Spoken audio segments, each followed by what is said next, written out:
first of all, let's give a round of applause to Ann Mountford for that reading.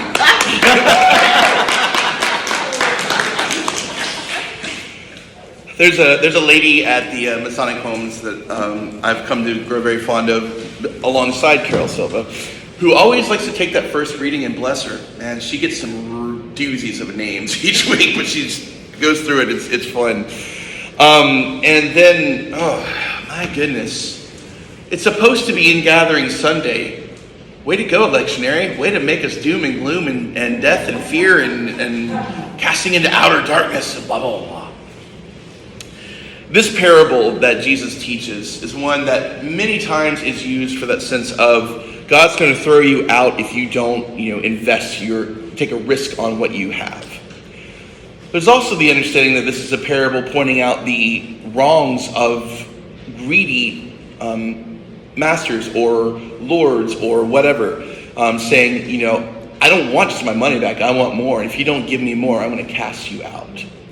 Like all good parables, there really isn't a good, solid interpretation that is the one, the right, the only. It's a combination of things. But I think that while casting people out with gnashing of teeth is not what Jesus really has in mind for us, I think there's something to be said about recognizing the importance of taking courageous steps in what we do. So, we've been talking a lot the last few weeks, in the midst of all kinds of things that have changed things around, schedule-wise, about the importance of our discipleship.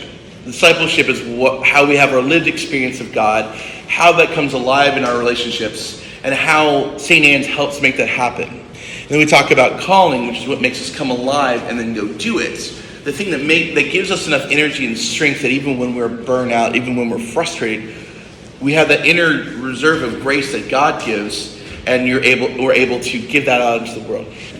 And this year has been taking practical steps to make sure that we put into practice that discipleship, that calling. Now, today, as you've noticed, we have a table up here where we will be in-gathering pledges during the offertory. And one of the most important ways that we can be stewards of this church is to give of our time, talent, and treasure, the very often used expression of things.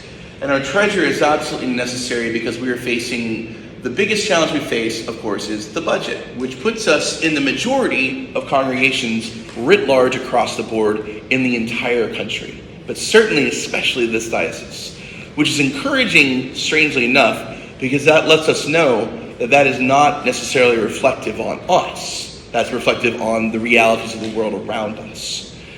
And so as we are able to give generously of our treasure, we get that here. And again, this is a metaphor for the origins of the Eucharist. They didn't have pre-made bread, thank you Ian for taking care of that, or pre-made wine, thank you Altar Guild for taking care of that. The Eucharist was made by what people brought each time.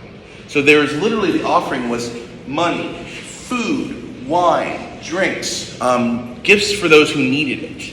It was a symbol of how we take care of one another, and it gets blessed on the altar itself, and then we are sent out with those things into the world.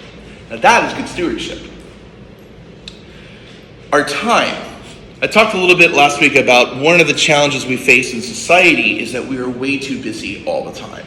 One of the mantras that Gwen jokingly reminded me yesterday, like, yes, this is a Jeff Dodge Hogarth mantra every year this time of year. I'm like, why can't we slow down when the earth is going to sleep? We ramp it up and it gets busier and busier, and my anxiety level goes through the roof. Apparently I hide it very well, but I have very high anxiety this time of year. And it's hard to balance, it's hard to budget that time.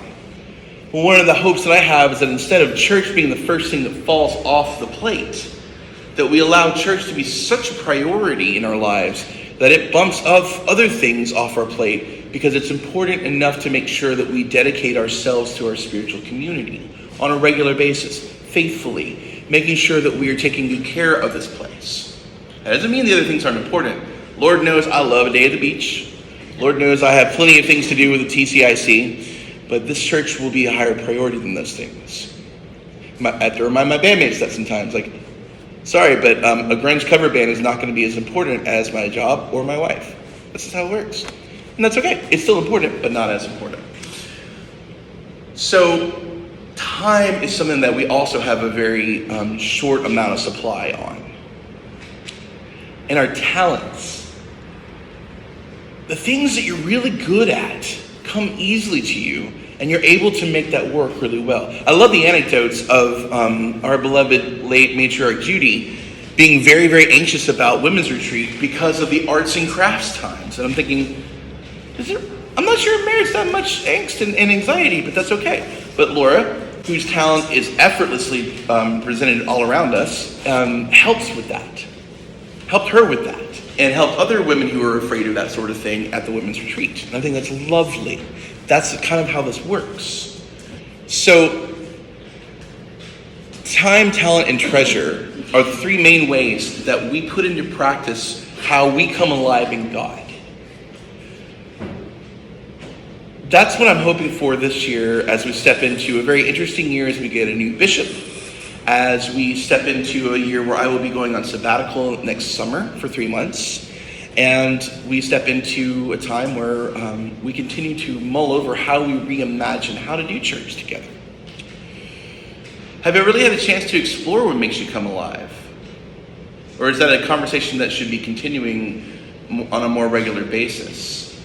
Because I think that, and I realize in many ways I ask really big questions and they feel overwhelming. Anyone who's ever been in any of my classes knows that I do that very deliberately because I want us to not have an easy, quick answer, and I want it to be a question you keep asking because it deepens that conversation. It becomes more of a journey, not just a quick multiple choice test question.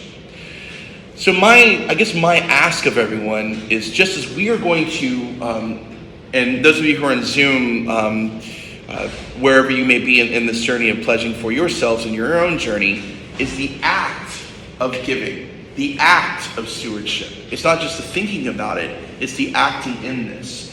The fact is, when you make a pledge, it's a very important promise and following through on that. And sometimes you can't do that. And I understand that. I know that more painfully well than I would like to admit sometimes. But it is also a very important thing to strive to make that happen.